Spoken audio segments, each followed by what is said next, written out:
Okay, good morning. Welcome to the second day of the Interactive Learning Workshop.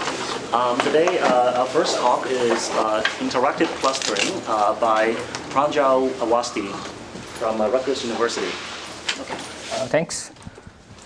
So this talk is based on a series of works. Some of them are joined with Reza Zadeh, and the others are joined with Nina Balkan and Konstantin Wowodsky. So the goal of this work is what we were trying to understand was what happens if interaction is brought into picture for tasks that are traditionally unsupervised.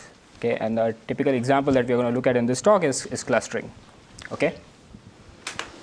So if you look at most of the theoretical work on interactive learning, a lot of it has focused on supervised learning. So you want to learn a function from some training data, and the question is how do you get labels for examples, and then there are various models on how do you get labels for these examples. So there's a traditional pack learning model, which is sort of the more passive learning model. You just get a bunch of labeled data, and then you want to learn something from it. And then there are models like active learning, where the algorithm can adaptively query for the labels of a given example, and hopefully that will reduce the number of labels that need to be queried. And then there are many other models that have been looked at, like membership queries, equivalence queries, and so on. What we want to understand is what happens if interaction is used for an unsupervised learning problem. Okay. So typically in unsupervised learning problem, we don't think of interaction. So we think of you're just given a data set. Let's say you want to cluster it into k pieces, or you're given some documents, you want to fit an LDA model to figure out topic memberships and so on. And what we are interested in is, can interaction be useful for any of these tasks? Okay.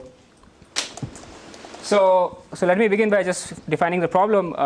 So what is clustering? You are given n objects. So these could be documents or images and so on. And you want to partition them into k disjoint clusters. Okay, so that's the task of clustering. And what is our goal? We want to be able to design algorithms, and we want to be able to show that these algorithms are good. They are provably good. They return an optimal solution or a near optimal solution. Okay. And in order to do this, we need to make some assumptions on what kind of instance we are looking at.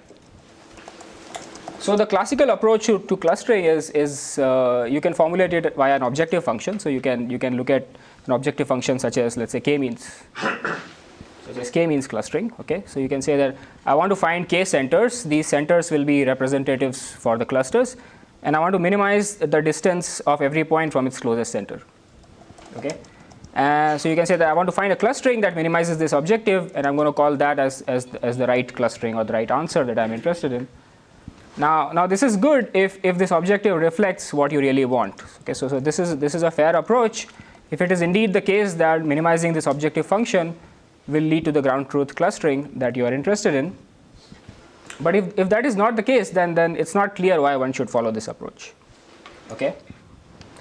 Another approach is you can make a generative model assumption on your data. So you can assume that your data is coming from, let's say, a mixture of Gaussians, or your data is generated from a stochastic block model, and so on.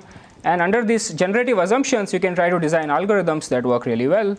And indeed, there is a lot of theoretical work in this direction. So you can design optimal algorithms. In some cases, you can really design algorithms that work till the right constants, which is great, except that these results are not very robust to the modeling assumption. Okay, so if your modeling assumption is incorrect, if data is not really generated from a mixture of Gaussians or stochastic block models, then it's not really clear what you can say in these settings. Okay. So what are both these approaches trying to do? Both these approaches are somehow trying to remove ambiguity from the problem. Okay. So the problem is ambiguous as stated, because I told you that you have n points. You want to partition them into k clusters. Now there are many different partitionings. Which one do you want to compute? And both of these approaches are somehow trying to remove the ambiguity in the problem. And so what we are going to look at is, can we remove the ambiguity in the problem by having a human in the loop? Okay, so suppose there is a human or a teacher in the process who can guide us in figuring out what the right clustering we should be looking for is. Okay, and in some cases this really becomes necessary to interact with the user. A classical example here is personalized recommendations. Okay, so if I'm trying to cluster news articles or Snapchat videos, I'm trying to curate them to suit a given person's taste, then it really becomes necessary for me to interact with this person to figure out what they like and what they don't like. Without that, there is no way for me to a priori define what the optimal clustering should be. Okay, so in some cases, it really becomes necessary to interact. Okay, so that's going to be the goal of the talk. Can we remove ambiguity by having interaction in the process? Okay, and in general, it leads to a very interesting theoretical question, which is interaction useful for unsupervised learning? Not just clustering, but other unsupervised learning tasks as well. Okay.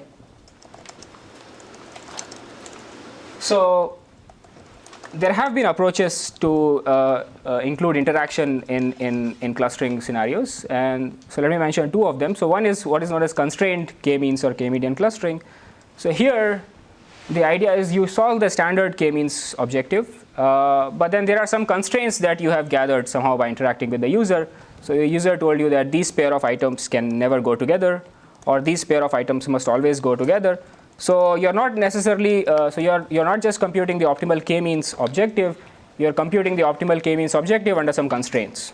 Okay, and these constraints you got by interacting with the user. And there is another set of work which is looking at pairwise queries. So you can query the user for a given pair of points, and you can ask whether do they belong to the same cluster or do they belong to different clusters. Okay? Yeah. How is it any innovation to semi-supervised learning like this, where you have some labels of whether Right. So this approach is very similar to semi-supervised learning. So you're sort of minimizing an objective, but you have some constraints. So you're trying to do a constrained minimization, which is what happens in semi-supervised learning as well. Okay. So what I'm going to talk about is a different model, and here what we are going to be interested in is what can we do with minimal feedback. So we are not going to be interested in feedback at the level of pair of points. Okay. What if the feedback is sort of more coarse than giving feedback on pair of points? Okay. So we are going to be interested in understanding, can we do something with minimal feedback? Is our model noise robust? Can it handle a lot of noise? And in the end, I'm going to briefly talk about is it actually useful? Does studying this theoretical model lead to useful algorithms? Okay. So I'm going to first define the bare bones model, and then we are going to slowly see how we can sort of make it a bit more practical and bit more noise robust. Okay. So the bare bones model was proposed in 2008 by Balkan and Blum. It's a very neat model, and it was inspired by the equivalence query model for learning, for classification settings. Okay, so if you're not familiar with the equivalence query model, the model is like this. So you have an algorithm, and then there is a teacher, and the algorithm is interested in learning a function. So what the algorithm does is it proposes a function to the teacher. So the algorithm says, I think this is the right function, h1 is the right function. And what the teacher does is teacher responds with a counter example. Okay, so the teacher gives an example x, so that h1 of x does not equal h star of x. Okay, so h star is the right classification for the example, and so the teacher says, no, this is a counter example, you don't have the right function. Okay, so the algorithm goes back and it proposes a different function h2, and the teacher then gives another counter example, and this process goes on for a while. In the end, the algorithm will propose h star, which is the right function, and the teacher will accept it. Yeah. So here we are thinking of error of h star being 0, right? Yes, this is the perfect setting right now. So we are assuming that error of h star is 0, and when the algorithm proposes h star, it will be accepted. Okay. So we are going to take the similar setting and use it in a clustering scenario. Okay, exactly the same setting. So in a clustering scenario, what's going to happen is the algorithm will propose a clustering to the user. So the algorithm partitions the data into, let's say, k clusters, C1, C2 up to Ck. Okay, and it's going to get some feedback from the user, some feedback about the quality of the clustering. I'm going to get into a second what this feedback would be, but it gets some feedback on whether this is the right clustering or not. Okay, and this will be kind of coarse feedback. It will not be very detailed. And the algorithm is going to use this feedback and then propose another clustering to the user. It'll again get some feedback. This process will go on, and in the end, the algorithm will propose the right clustering. Let's call it C1 star, C2 star up to Ck star, and this clustering will be accepted by the teacher. Okay.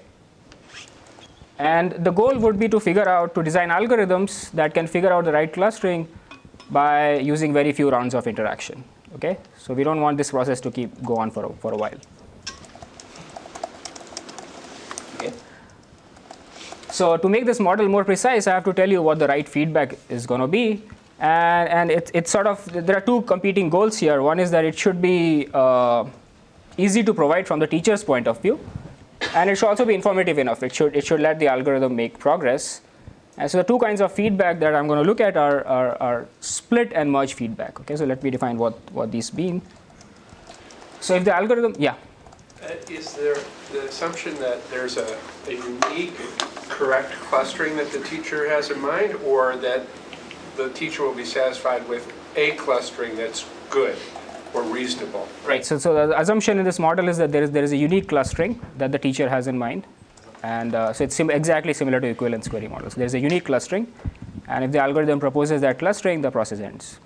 Okay. So what's the kind of feedback the teacher is allowed to give? So if the algorithm proposes, let's say, clustering C1 to Ck, the teacher can point to a cluster and say split Ci. Okay. What is the semantics of split Ci? Split Ci, teacher is allowed to say split Ci if Ci contains points from 2 or more clusters in the ground truth. Okay. Or in other words, if Ci is an impure cluster. Yeah. So does the teacher provide the justification for split? No. So in this model, the teacher does not necessarily have to say why he's asking the split query. The teacher can just say, oh, this cluster doesn't look right. Yeah. But the question is, like, why not, right? Because it's natural for human teachers to say, I know these 2 points are not right. So that's a good point. So sort of this model is sort of more interested in looking at what can happen with more coarse-grained feedback. So saying that this cluster doesn't look right is the kind of feedback that's very easy to provide from a human's point of view. You're right. So if the human is willing to provide more feedback, the human can say this is not right because of these reasons, then one can utilize them further. But for now, we're just going to assume that the teacher says split Ci, and that just means that this cluster is impure. Okay. Yeah. So is K fixed here? Yeah, right now K is fixed, but the algorithm does not necessarily know it. Okay, so the teacher knows what K is, what the right clustering is. The algorithm does not. Okay. So the other kind of feedback that the teacher is allowed to give is a merge feedback. So if the algorithm proposes the clustering C1 to Ck, teacher can say merge Ci and Cj if Ci and Cj are subsets of the same cluster in the ground truth. Okay. Or in other words, if the algorithm has over-clustered a given cluster, if it has computed really fine-grained clustering, then the teacher can say, oh, these 2 clusters look very similar, why don't you merge them? Okay. So these are the 2 kinds of feedback that the teacher is allowed to give. Yeah. Is there any do the points have features, or is there like a metric over the points or something?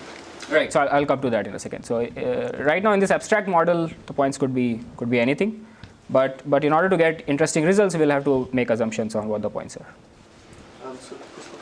Yeah. So just to get back to Jerry's question, so one kind of clustering interaction that has been studied is where people look at these must link and cannot link constraints, right? They say that these 2 points have to be together.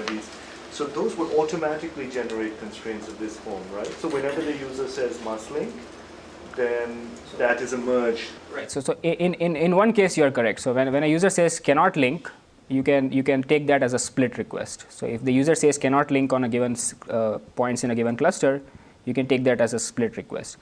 But a user says link 2 points, that might not necessarily mean that you want to merge those 2 clusters. Okay. So he might just want you to merge these 2 points. Okay. So there are similarities, but it's not implied by this kind of thing. Okay, so the typical process will go on like this. Let's say you have this image that you want to segment. So maybe the algorithm will propose this kind of a clustering, and then the teacher will say split this cluster. Then the algorithm goes ahead and splits it like this. Then the teacher can say, well, merge these 2 clusters, and so on. Eventually, the goal is that hope is that in a few rounds, the algorithm can figure out the right segmentation of this image or the right clustering. Okay. Okay, so as I said before, the goal is to design an efficient algorithm that reaches the ground truth in a small number of rounds, okay, in this model. Okay, so here are some easy observations, some very easy observations. So here, this is a trivial algorithm. So if I give you n points, you can always cluster them using n minus k queries or n minus k rounds of feedback. Okay, what do? You just start with each point in its own cluster. You just define each point in its own cluster. And so now you are only going to get a merge feedback. You will not get a split feedback. You will only get a merge feedback. And whenever you get a merge feedback, you just merge those 2 points. You know that they belong to the same cluster. You just merge them, okay, and continue. This is sort of the trivial algorithm. You just start with every point in its own cluster, and you get a merge query. You merge these 2 points, then you get another merge query. You merge these 2 points, and so on. So this is kind of like the teacher sort of just telling you what the right clustering is. So the teacher is just stepwise guiding you what the right clustering should be. Okay, so this is not very interesting. Now, unfortunately, without further assumptions, this is the best you can do in this model. Okay, so there are really pathetic cases where you will be forced to make these many rounds of interaction.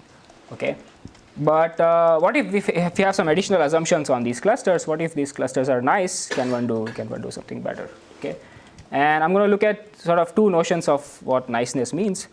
One would be inspired from sort of more pack learning kind of settings. So here we are going to assume that there is a ground truth clustering C1 star up to Ck star, and the membership in each cluster Ci can be decided by a Boolean function Fi. Okay, so there is a Boolean function, and I can input a point, and the function can tell me whether this point belongs to the cluster or not. Okay, so a good example of it is linear separators or rectangles or geometrical sort of clusters. So for instance, in this scenario, each point's membership is decided by whether it falls in a given rectangle or not. Okay, so the class of functions here would be rectangles. Okay, and you want to figure out whether a point lies in the cluster C1 or C2. You can figure it out by evaluating it on the corresponding function. Okay. So what can you show here? So here's a sort of a theorem you can show. So suppose the membership in cluster I can be decided by a Boolean function Fi, and suppose these functions belong to a class H of VC dimension D, then you can cluster using KD log n rounds. Okay, so instead of linear in n, we go to logarithmic in n. Okay, so you can cluster this data set using KD log n many queries. Okay, so let me sort of just briefly go over what the algorithm here would look like. So the algorithm will be very similar to the version space kind of algorithms that are used in active learning. Okay, so we're going to maintain a version space. So in this case, the version space will be all valid clusterings that the algorithm might output. Okay, and then we are going to choose one of these clusterings from this version space, present it to the teacher, and then after getting a feedback, we will delete all the clusterings that are inconsistent with the feedback. Okay, so this is exactly what happens in active learning kind of scenarios. You query for an example, and then you delete every function that does not agree with the label of the example. Yeah. So in this setup, does there end up being some sort of almost a reduction to think about just K binary classification problems going for each function Fi under maybe something more similar to the equivalence query model, or is there no such connection? So there is no reduction because the kind of feedback that we are looking at is sort of very coarse. Okay, yeah, so that was my question. You cannot sort of synthesize that. You cannot synthesize that. I think what Jerry was pointing out, if the feedback was more involved, if I was able to get more fine-grained feedback, then I would be able to convert it to a sort of a more classification kind of setting. Okay, but we are not interested in that regime. We are interested in understanding what can be done with sort of more coarse feedback. Okay, so we're going to sort of cleverly choose a clustering and present it to the teacher, and then on feedback we'll delete every clustering that's inconsistent from the feedback. And this process will go on for a while. So now I need to tell you which clustering from my current version space I choose to present to the teacher. Okay, and the clustering is going to be the following. So you look at your data, and you find the maximal set of points such that more than half of the clusterings in your version space cluster these points together. Okay, so find a maximal set of points such that more than half of the clusterings think that this set of points are pure. They go in the same cluster. And once you find such a set, output it as a single cluster, output it as a cluster, and then repeat on the remaining points. Repeat the same process on the remaining points until all the points are clustered, and present that clustering to the user or to the teacher. Okay. So for instance, maybe the first set you output was C1 because C1 was the set of points, a maximal set of points such that more than half of the clustering say, yes, these points should go together. Okay. Then maybe you output C2, C3, C4, and so on. Okay, so that's, yeah. So first, you don't have any problem with enumerating all valid clustering? Right. So this is an inefficient algorithm in general. Okay. So it will work for any concept class. Search also is very inefficient, Right. So it works for every function class, but to make it efficient, so you can get efficient versions of it for special cases like rectangles and linear separators and so on. But in general, it will be an inefficient algorithm, exactly as in active learning, where in general, if you don't have any ARM oracle, then you sort of have to enumerate the function space. Yeah. How are you guaranteed that you don't generate more than k cluster? Oh, you might. That's a good point. So the algorithm does not know k, right? So the algorithm can generate whatever it wants, right? So it's possible that the algorithm ends up generating many more clusters.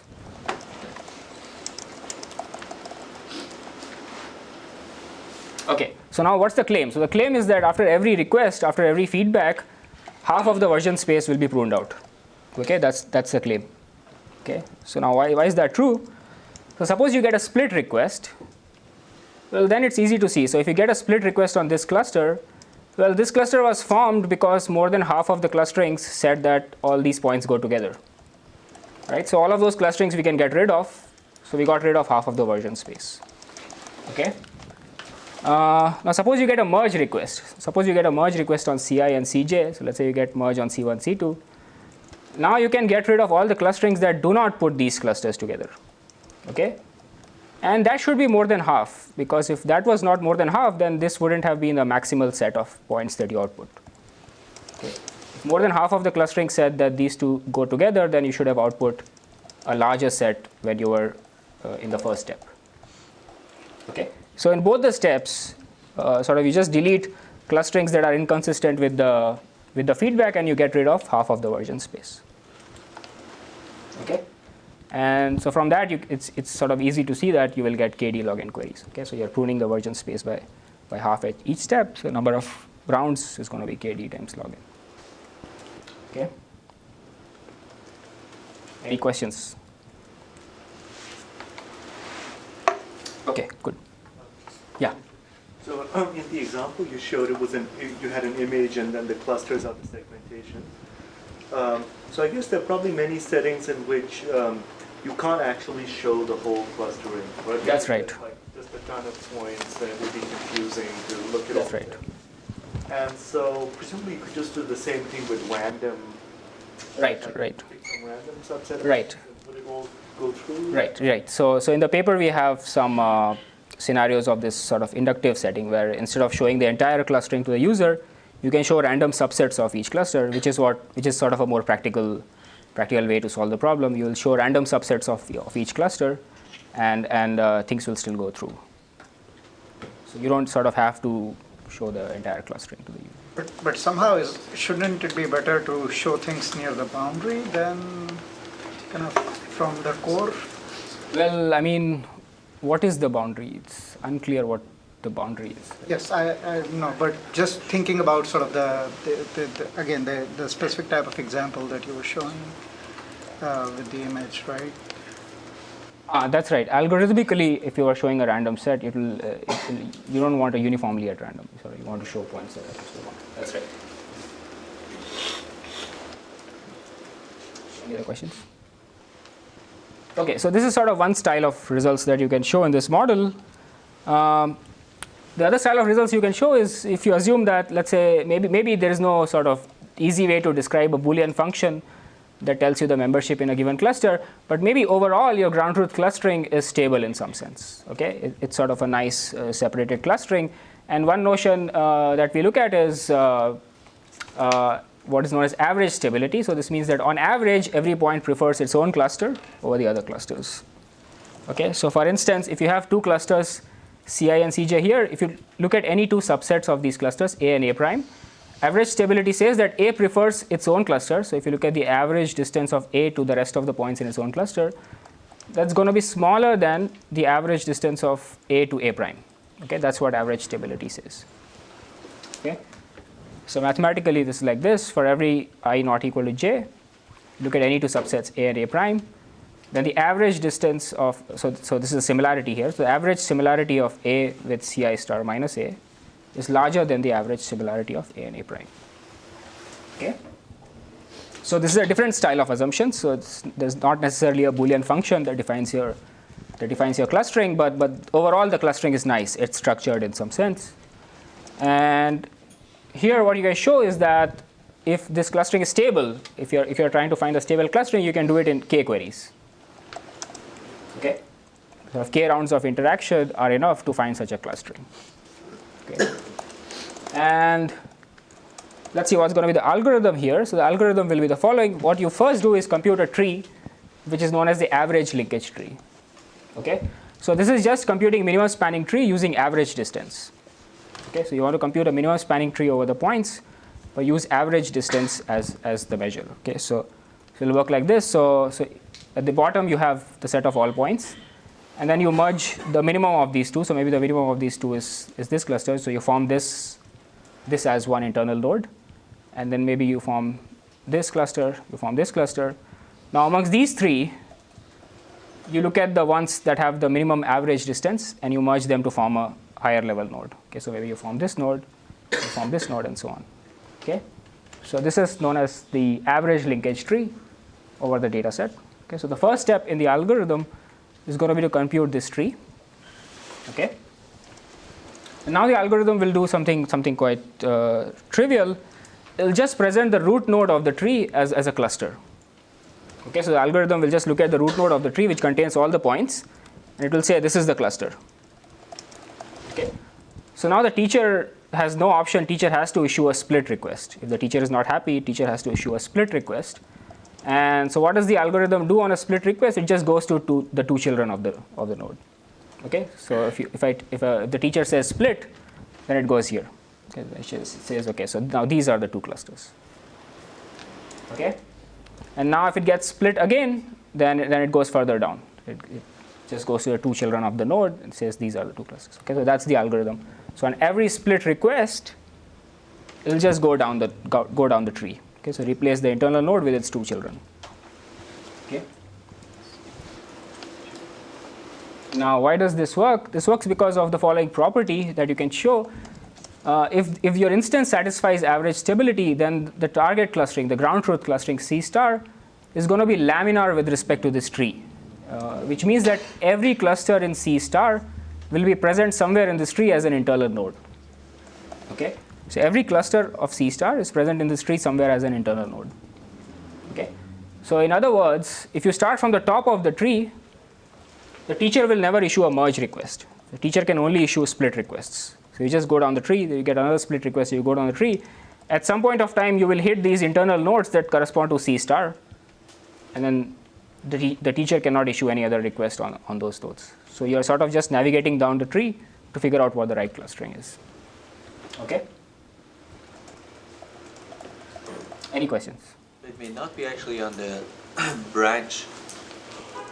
So your request is straight on the right, but your cluster might be on the left. Well, so it's a partitioning, right? So if there are some points here, some points here, there has to be some portion of C star that's here as well.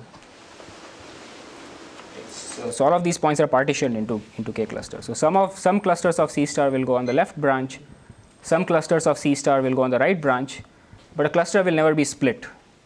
So this average linkage tree has the property that every true cluster will go together until it becomes an internal node. Okay. Question. Yeah. Is it true that if you allow the teacher to give you an integer k, that's the same thing, the teacher can just give you the number k and you can do the same job? No, because there could be, that's a good question. So that's not true, because there could be multiple sort of navigations of this tree that satisfy average stability. Okay, so the teacher has to tell you which one. Yeah, so it's just knowing k is not enough. Okay. Okay, so these are sort of, this kind of results are nice, but they don't really lead to very practical algorithms. Okay, so what are some of the limitations of these results? Well, one thing is that they don't account for noises in the responses. Okay, so far we have been assuming that when the users or the teacher says split, it's really an impure cluster. When the teacher says budge, it's really a pure cluster. But as Sanjoy was mentioning, maybe the user sees a few examples in both the clusters that really should go together. and the teacher says, well, why don't you go and merge these clusters? Okay, so there's naturally going to be some noise in the responses that we need to account for. And sort of another issue is that these algorithms, they really rely on the fact that the algorithm has the choice to show any arbitrary clustering to the user. Okay, so every time it gets a feedback, it can make arbitrary changes to the clustering and present a fresh clustering to the user. Or it can start with very unnatural clusterings, like in the previous example where you showed all the points as a single cluster. You just started with that. And that's not very desirable in many settings. In particular, if you're looking for a better user experience, you sort of don't want to present drastically different clusterings from day 1 to day 2. Okay, you sort of want to make changes to your clusterings in a smooth fashion. So you don't want to arbitrarily keep changing clusterings. Okay, so here is one attempt that we have in sort of making this basic model a bit more practical. So we're going to model noise as follows. So we're going to still assume that splits are perfect. So if the user says split, then it really means that the cluster is impure. But if the the teacher says that you should merge the two clusters, then exactly what Sanjay was saying might be true. So if the user asks you to merge Ci and Cj, then we're going to assume that a 1 minus eta fraction of both the clusters belongs together, but then eta fraction is noise. Okay, so eta is the noise rate. And experimentally, this turns out to be the case. So people are usually much better at issuing split requests than merge requests. So merge requests tend to be quite more noisy than splits. Okay. So that's what we're going to do. We're going to model. We're going to assume that the merges are noisy from now on. Okay. So the noise rate is eta. And we are going to also enforce locality in our algorithm. So what does locality mean? So the first constraint is going to be that the algorithm cannot choose the initial clustering. Okay, so the algorithm cannot just start with any arbitrary clustering you want. Okay, so the algorithm will be given a clustering, and the algorithm has to start from that. Okay, so this is useful for scenarios where you already have a system in place. Let's say you already have a system in place, and you have, let's say, a clustering of some documents that you're using to make some predictions. Okay, so you already have a clustering that's quite good. It's not perfect, and it's already in use further down the pipeline to help you make some predictions. And now you want to add this interactive learning component to sort of improve this clustering. Okay, so this would be a kind of scenario where the algorithm does not really have a choice to start from an arbitrary clustering. The algorithm has to start from this clustering and sort of make changes smoothly, because you're using this clustering down the pipeline to make predictions. Okay. So the way we are going to enforce locality is that the algorithm cannot choose the initial clustering, and the algorithm can only modify clusters that were involved in the feedback. Okay. So if I gave you feedback on a given cluster, you can only modify that cluster. You cannot touch other parts of the clustering. Okay. You cannot sort of rearrange points arbitrarily and try to compute a clever clustering that will help you prune a lot of the space. Okay. And so, of course, the measure of progress here is going to be on how far you start, how far your initial clustering is from the ground truth. Okay, so if you start really far, then you might need more rounds of interaction. If you start close enough, you might need less rounds. And so here is a theorem that you can prove. If C star is stable, again, the notion of stability is again average stability that I defined before. If C star is stable, you can find it using epsilon 0 plus k over 1 minus eta log n queries. Okay. So k was with no noise and with arbitrary sort of choice of initialization, we were able to get it in k queries. Now if you enforce this locality constraint and you cannot choose the initial clustering, the bound sort of becomes bad, but it's not that bad. So it's epsilon 0 plus k times log n, and epsilon 0 here is the error of the initial clustering. Okay, so epsilon 0 is how far from the ground truth you are starting from under an appropriate notion of error. Okay. So that's a theorem you can prove, and the algorithm is actually quite similar to what we did before. So as before, we are going to construct an average linkage tree, and again on a split request, you will just go down the children in the tree. But the merge requests are going to be a little complicated. So on a merge request, you're going to do a depth first search to find a node which has enough points from Ci and Cj, and then you know that some portion of because the user has issued a merge request, some portion of these clusters is kind of pure. Some portion of these clusters goes together, and what the algorithm will do is will try to sort of carefully carve out this portion so that it can make progress. What is the range epsilon 0? Good. So epsilon 0 would be at most k squared. Okay, so the worst case it will be k squared. So epsilon 0 is sort of the number of, so for every cluster, you look at how many clusters it's been partitioned into in the initial clustering. So it's not a pointwise error. Okay, so you look at every cluster, every optimal cluster, you look at how much it has been over clustered and how much it has been under clustered. Okay, so for every cluster, you will incur maybe a cost of k. So overall, it's k squared. Okay. Any other question? Yeah. Where does the initial clustering come in? You construct an average linkage tree where the leaves are the initial cluster? No. Not leaves are the initial cluster. You construct the average linkage tree on the whole data set. Okay, so where does the initial clustering come in? The algorithm? Oh, so you have a tree, right? But you cannot navigate from the top of the tree because the request is going to be on one of the clusters in the initial clustering. Right, so let's say that C1 is a cluster in the initial clustering. So if you get a split on C1, you go and find where C1 is in the tree.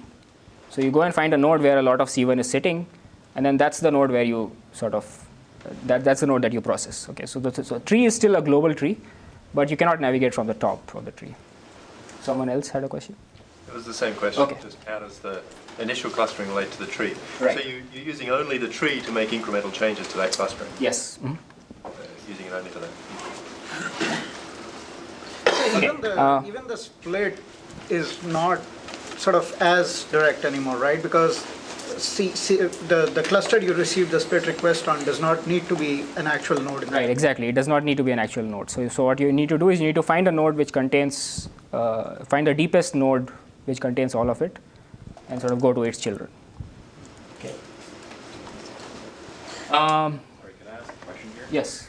On that matter, because the actual cluster C1 is not necessarily in your tree, you find the sort of the smallest node that contains it, right? Mm-hmm. When you split, is there a guarantee that you actually split the users? That's right. So remember that the optimal clustering is still stable, right? So the tree that we construct, the optimal clustering is still somewhere present in the tree nicely. Okay. It's just that we cannot start from the top of the tree and navigate. But that means it may not be there after a single split. Like after a single split, the user's cluster may still be intact. You need to go deeper. Is that possible? Well, so the split, the way split procedure works, it will be guaranteed that you will never split. Got it. Okay, so there are no more questions.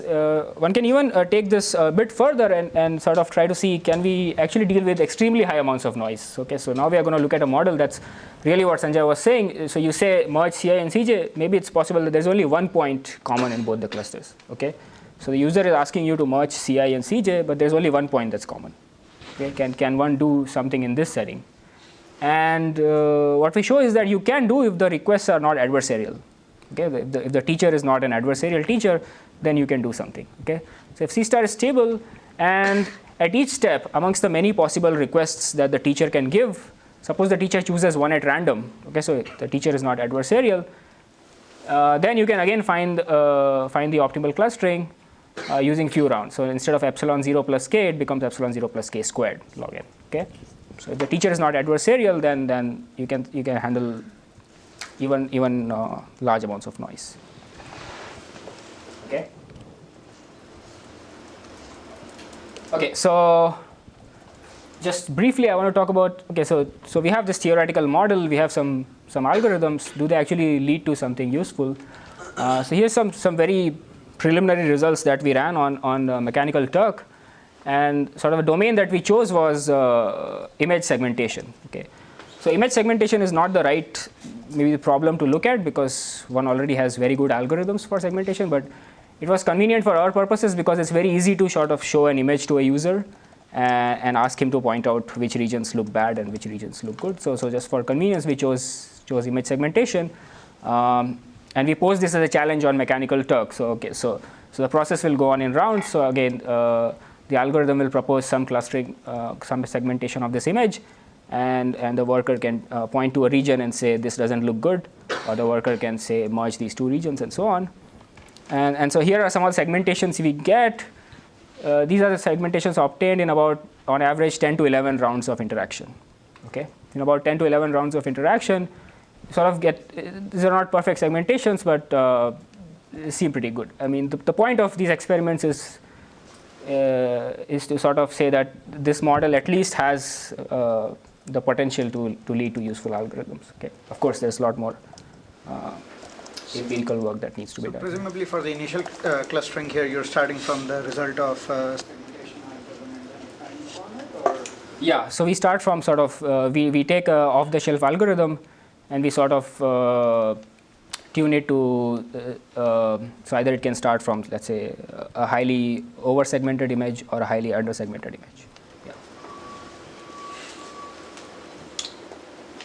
Okay, so let me finish the talk. So there are a lot of technical questions that need to be addressed here. So our algorithm is not scalable, for instance, because it relies on computing this average linkage tree, which is an expensive process. Our theorems, they lead to good bounds, but they still rely on pretty strong assumptions. Average stability is not an assumption that's true in practice. Okay. In other applications, presenting the entire clustering is not practical. Okay, so there are some ways, we have some ways to deal with it, but it's we don't have the best approaches. And again, what Jerry was saying at the beginning is what if the user is willing to provide more feedback. Okay, so the user is maybe really helpful. He can pinpoint exactly why a cluster is bad. Can we take advantage of it somehow? But more importantly, I think the message of this talk is that the interactive learning can be useful and sometimes necessary for even tasks which are traditionally unsupervised. And I think it's an area that's not been studied that much, and I think a lot of exciting work can be done here. Okay, thank you.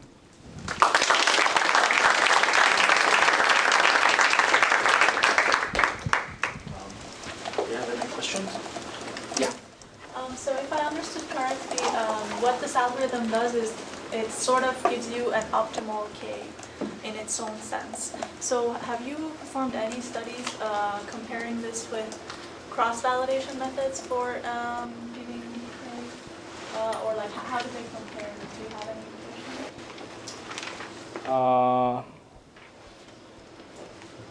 No, we haven't. I don't really have a good answer for that. We haven't done any sort of empirical studies.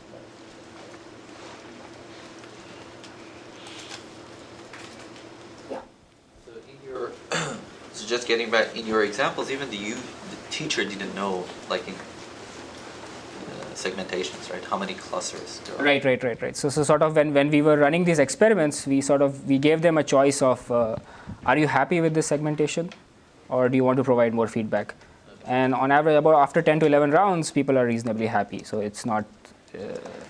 There were some instances where some of the workers were really sort of trying to fine-tune some of the boundaries, and so here, for instance, there would be some instances where someone is just sort of really trying to give you the right segmentation, and then goes on for many rounds. But we give them an option to say that, okay, I'm happy and I want to stop now, and most people are happy quickly. So did you give the same picture to multiple people and see if they came up with the same result? We gave the same picture to multiple people. Again, similar phenomena. Most people were happy after a few rounds. No, it's not a question whether they're happy or not. It's a question whether they came to the same answer.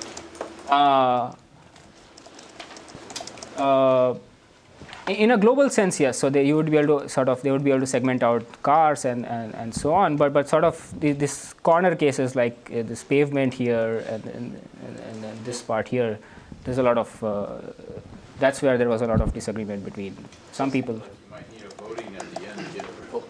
Exactly right. So what you want to do is in sort of a more crowdsourced kind of scenario, you want to give it to multiple people and then take a vote or something. Yeah. I think this is probably a crazy question. It seems like your algorithm wants clusters that the assumption is clusters are happy with respect to the underlying similarity or distance. So do you think have you seen evidence that maybe the actual users are not happy with the metric itself? And can they detect that? And is there a way to tell your algorithm?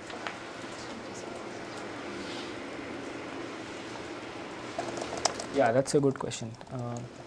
I haven't thought about it, but yeah, that's a good point. Yeah, users might just not be happy with the metric itself.